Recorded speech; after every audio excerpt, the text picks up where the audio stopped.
बच्चों को तो बाहर पढ़ने के लिए भेजना पड़ेगा, जॉब के लिए बाहर भेजना पड़ेगा। जब ऐसी जगह में सेफ नहीं होंगे बच्चे तो कहाँ सेफ्टी मिलेगी हमें, बताओ आप। तो कम और जो उसके साथ गलत हुआ है हम इंसाफ चाहते हैं, और तब तक ना पोस्टमार्टम होगा ना हम डेड बॉडी देंगे, तब तक जब तक इंसाफ नहीं मिलेगा।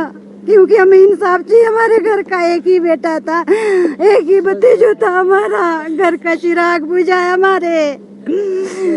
ये चीज हमारे को वैसा नहीं हो सकता कि इंसाफ नहीं होगा। पुलिस वालों से भी रिक्वेस्ट करते हैं कि आप उसको ढूंढो, अभी तक आप क्यों नहीं ढूंढ पाए। मीडिया वालों से मेरी यही रिक्वेस्ट है कि जितने तक भी आप न्यूज इसको फैला सके फैलाओ, क्योंकि कितना डिस्टेंस है वहाँ पे, बहुत ही कम डिस्टेंस है। वहाँ पे मैं खुद गई हूँ, परसों मैं खुद गई थी वहाँ पे, खुद परसों गई थी। देखिए भाई, ऐसा है ना, रात हमारे को 1:51 के करीब सूचना मिली थाने में।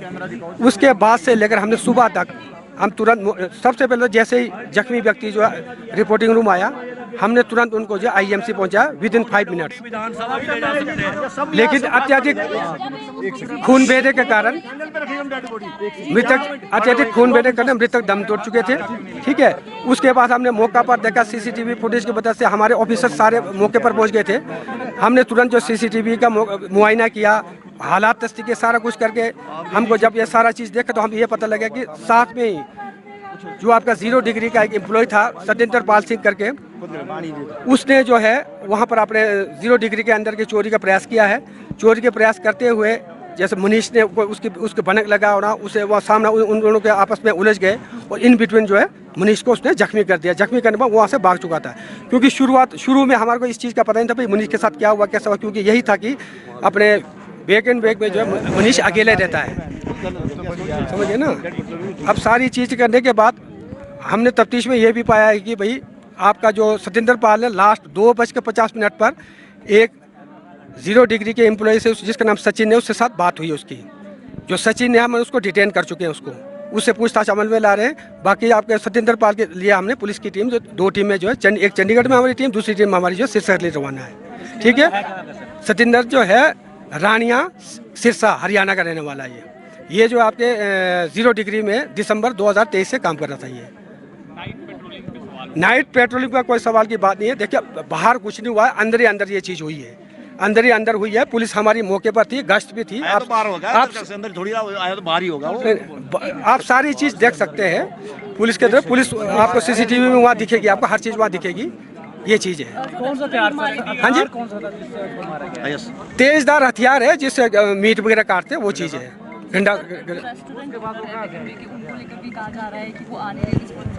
देखिए मेरी बात सुनिए, रेस्टोरेंट के जो ऑनर है उनको मैंने रात को टेलीफोन करके स्पॉट पर बुलाया था। उन्होंने मतलब स्पॉट पर आने के बाद उनसे हमने पूछा भाई सारी चीज़ें, उनसे जानकारी ली है। उसके बाद उन्होंने सीसीटीवी अपना चेक किया है। उसके बाद हमने दूसरे जो रेस्टोरेंट वाले हैं 0 डिग्री उनको भी तलब किया है, प्यूमा वालों को तलब, सभी को लोगों को तलब किया है। समझ गए ना, वो ऐसा नहीं। उन्हें हमने उसके बाद तुरंत जो है मृतक के परिजनों को भी रात को सूचना दे दी थी, तब ये लोग भी आए हैं। और पुलिस ये बस तुझे पुलिस की अपनी तरफ से कोई ढिलाई नहीं बरतेगी, ये मैं आपको जिम्मेदारी के साथ बोलता हूँ कि आज ही जो है मुलजिम जो सलाखों के पीछे होगा। एक व्यक्ति इन्वॉल्व है, उस व्यक्ति ने जो इसमें संलिप्त है उसने जो है रात 2:50 पर जो है सचिन नाम के व्यक्ति जो उसी के साथ ही काम करता था उसके साथ जो है टेलीफोन पर बात की है। हमने उस जो सचिन ने उसको डिटेन कर लिया है। मीडिया बंधु का जितने भी मेरे साथ लोग खड़े हैं, किसी भी संगठन के, किसी भी पार्टी के, हमारा इंसानियत का नाता है। अपनी स्टेटमेंट देने से पहले मैं पुलिस से थोड़े से सवाल करना चाहता हूँ। SHO साहब को बुलाओ और उनसे मैं थोड़ी सी बातचीत करना चाहता हूँ, उसके बाद में स्टेटमेंट यही अभी इसी वक्त यही होगी। कोई भी नहीं, अभी कोई नहीं। आप सवाल पूछें। आप तो आप सवाल पूछिए। क्या सवाल है आपके? मेरा सवाल ये है कि मेरे बेटे के साथ बहुत ही बुरा हुआ है। जब शिमला राजधानी हमारे हिमाचल प्रदेश की, और वो भी कंट्रोल रूम के पास ऐसा हादसा होता है, वर्ल्ड के लोग आते हैं, वर्ल्ड क्लास के लोग आते हैं यहाँ पे, और मेरा बेटा खुद पुलिस को इन्फॉर्मेशन देता है कि मेरे साथ ऐसा हुआ है। खुद कंट्रोल रूम के पास जाता है। पुलिस ने मेरे बेटे की मदद की है, अच्छी बात है, मैं धन्यवाद करता हूँ पुलिस का, उन्होंने आईजीएमसी पहुँचाया। लेकिन मैं ये सवाल, थोड़ा सा मेरा सवाल पुलिस से ये है कि अभी तक जिसने मेरे बेटे का मर्डर किया है वो अभी तक पकड़ा नहीं गया। वो पुलिस कहती है कि उसका ट्रेस आउट हो गया है, वो 43 सेक्टर में देखा गया है। और SHO साहब से मैंने ऐसे ही अभी फिजिकली थोड़ी सी बातचीत की थी, उन्होंने कहा कि भाई हमने जब फुटेज देखी तो वो मर्डर करने के बाद विकास नगर गया, वहाँ से उसने कैब की, फिर बाद में वो बस में गया, ऐसी बात उन्होंने कही SHO साहब ने। तो उसके बाद क्या है कि भाई हमने अपनी टीम उनके पीछे लगाई है। तो मेरा सवाल सिर्फ मीडिया से इतना है कि बंदा मर्डर करने वाला, आपको पता है, सब मीडिया बंधु को सबको पता, वर्ल्ड में जितने भी सिटीजन सबको पता है कि रिकॉर्ड रूम और वेकेंड वे का डिस्टेंस कितना है। मॉल रोड का तकरीबन होगा 40-50 फुट। वहाँ से मेरा बेटा आता है, रिपोर्टिंग देता है उनको, पूरा वो देता है कि भाई मुझे पुलिस ने मेरे बेटे को लाया, आईजीएमसी लाया और इलाज कर। क्या पुलिस के उतने जवान थे कि जो मतलब मेरे बेटे का ट्रीटमेंट करवाने आते हैं?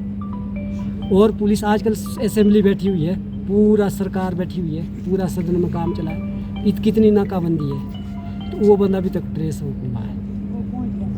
वो पहुंच गया है 43 सेक्टर चंडीगढ़। तो आप अब मीडिया वाले आप ही बताइए कि मैं इसके बाद क्या स्टेटमेंट दूँ। आपके बेटे का नाम क्या था? मेरे बेटे का नाम मनीष है और वहाँ ये हिमांशु वेकेंड वे कैफे हिमाचल रसोई का ओनर है, उनके पास काम करता था। और उसको तकरीबन 12-14 महीने हो गए थे, ठीक है जी। एज उसकी 20 साल थी, 2003 का वर्ष था उसका, 10/12/2003 जी। बहुत ही होनहार बेटा था, कोई नशा पानी नहीं करता था, किसी लड़की, एक ही बेटा था, 2 बेटियाँ हैं, 2 अम्मियाँ बेबी है, ठीक है जी। छोटा सा परिवार, सुखी परिवार था। आज मेरे घर का चिराग बुझ गया है, ठीक है। हम गरीब आदमी हैं, हमारे पास ना पॉलिटिकल पुश है, ना हमारे पास पैसा है, हम क्या करेंगे?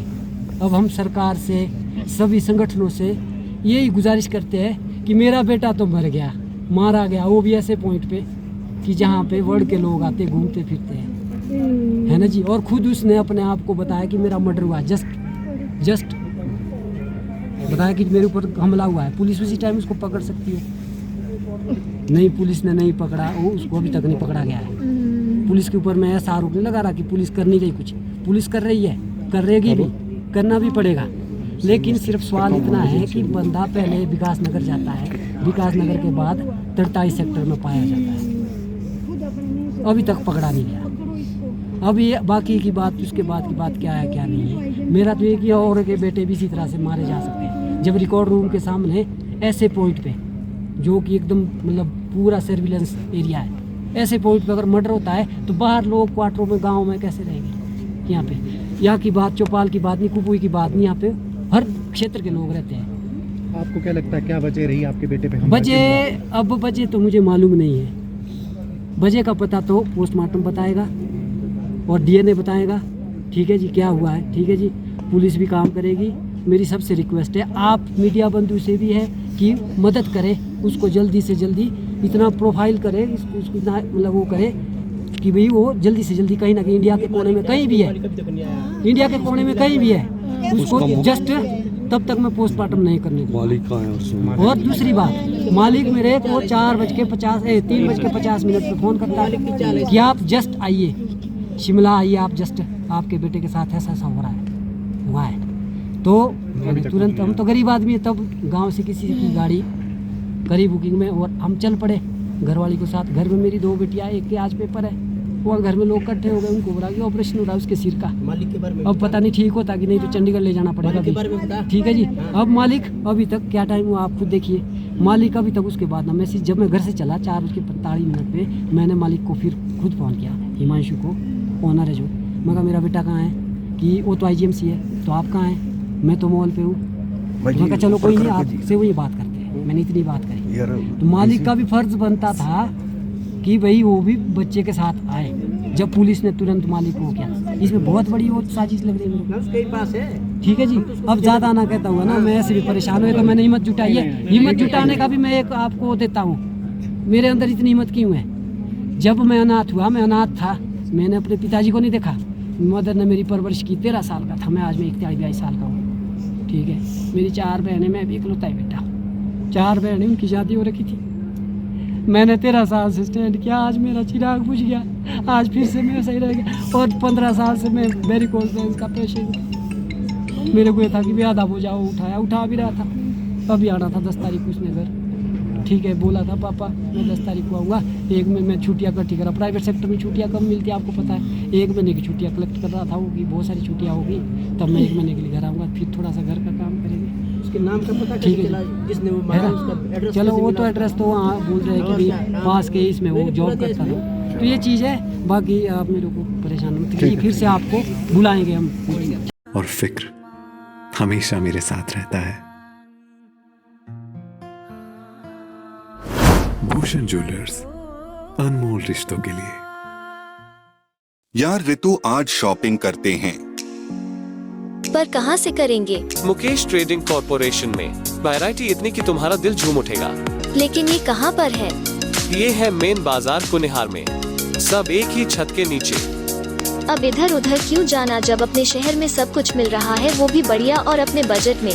तो चलते हैं शॉपिंग करने मुकेश ट्रेडिंग कॉर्पोरेशन में। तो सुना आपने, आज ही आइए अपने शोरूम में। मुकेश ट्रेडिंग कॉर्पोरेशन में सस्ती खरीदारी करके लाभ उठाएं। एक बार सेवा का मौका दें।